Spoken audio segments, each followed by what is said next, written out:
पहाड़ों की रानी शिमला को कुदरती नज़ारों और उत्तरी भारत के प्रसिद्ध पर्यटक स्थल के रूप में विश्व भर में जाना जाता है। हिमाचल प्रदेश की राजधानी के तौर पर 1972 में शिमला को एक पहचान मिली।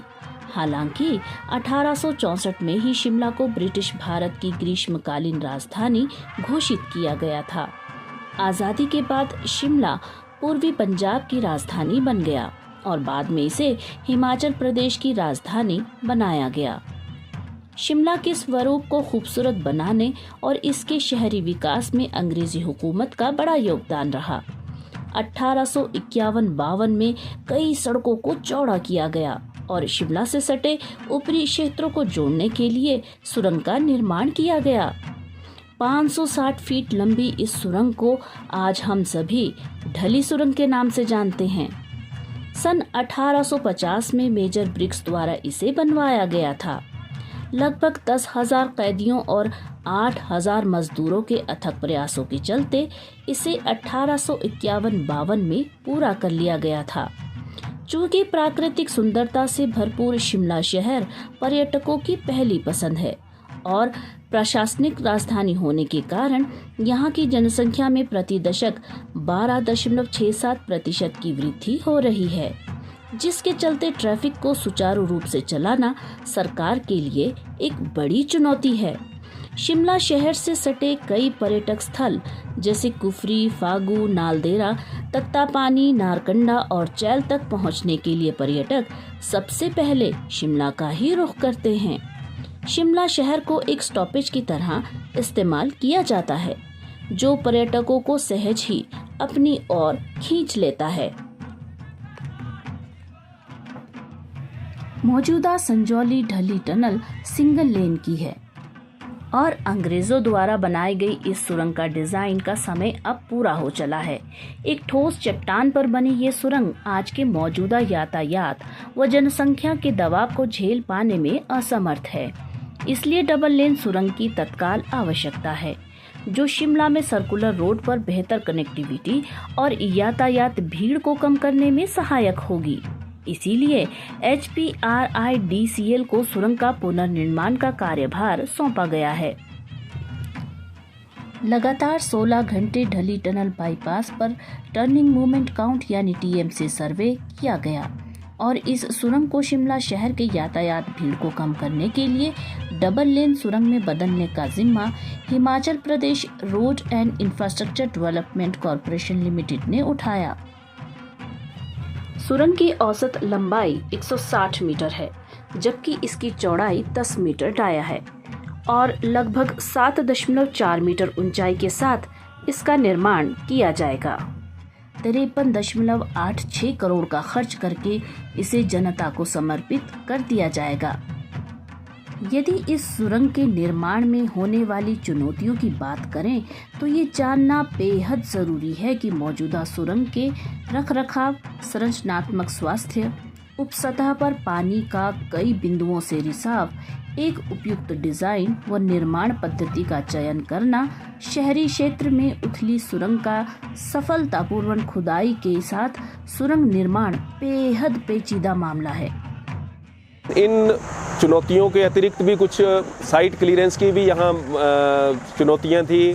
FCI का यहाँ भट्टाकुपर साइड में जो पोर्टल बना है, यहाँ एक गोडाउन था और PWD की यहाँ लेबोरेटरी थी और दूसरे छोर पे जो संजौली साइड को जो इसका पोर्टल बना है, वहाँ पे एक बिजली विभाग का ट्रांसफार्मर वहाँ लगा हुआ था, सब स्टेशन था, वहाँ JE ऑफिस था और साथ में एक चिल्ड्रन पार्क था।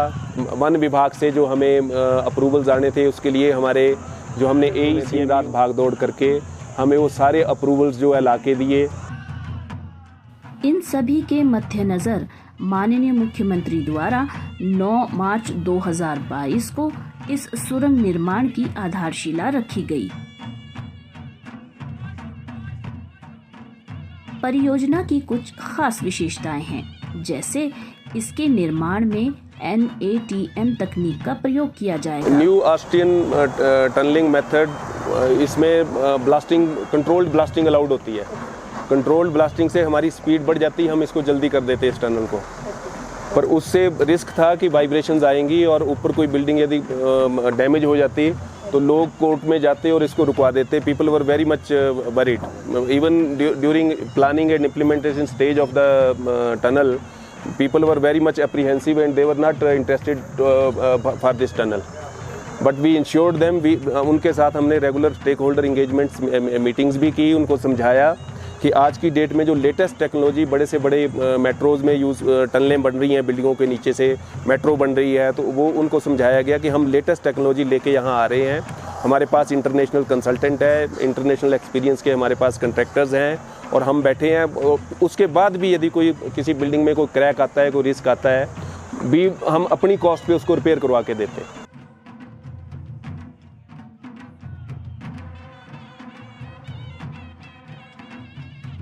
सुरंग में कैरिजवे के दोनों ओर एक पैदल मार्ग का निर्माण भी किया जाएगा. सघन आबादी वाले क्षेत्र में जहां चारों तरफ बिल्डिंग्स हैं और साथ में एक एग्जिस्टिंग टनल है जिसको भी आपने यातायात के लिए बंद नहीं करना है, इन परिस्थितियों में निर्माण कार्य इस टनल का जारी रखना एक सबसे बड़ी चुनौती थी.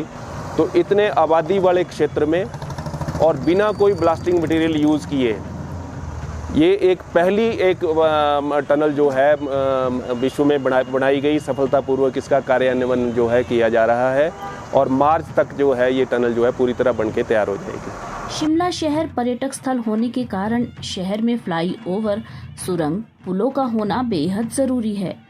इसके लिए फ्लाईओवर्स और टनल्स जो है उनका हम प्लानिंग करा रहे हैं, डिजाइन करा रहे हैं. आने वाले 2-3 साल में आपको शिमला में भारी बदलाव जो है नजर आएंगे. इसका जो अपना जो सौंदर्य है वो उसको बनाए रखने में हमें इनसे सहायता मिलेगी और पोल्यूशन भी इनसे कम होगा. शिमला और आसपास के पर्यटक स्थलों में यातायात प्रवाह के अनुमान के कारण डबल लेन से लोगों को ट्रैफिक जाम से पूरी तरह छुटकारा पाने में सुविधा होगी तथा उनका समय भी बचेगा. सुरंग से यात्रियों को पैदल चलने में मदद मिलेगी.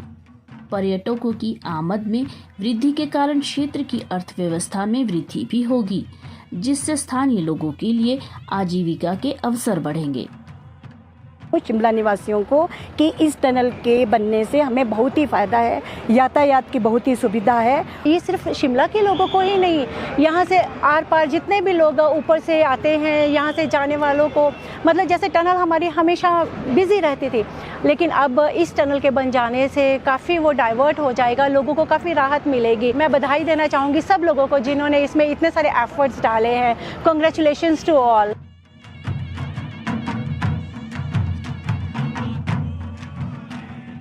शिमला शहरी विकास और स्मार्ट सिटी की राह में ढली बाईपास सुरंग एक मील का पत्थर साबित होगा.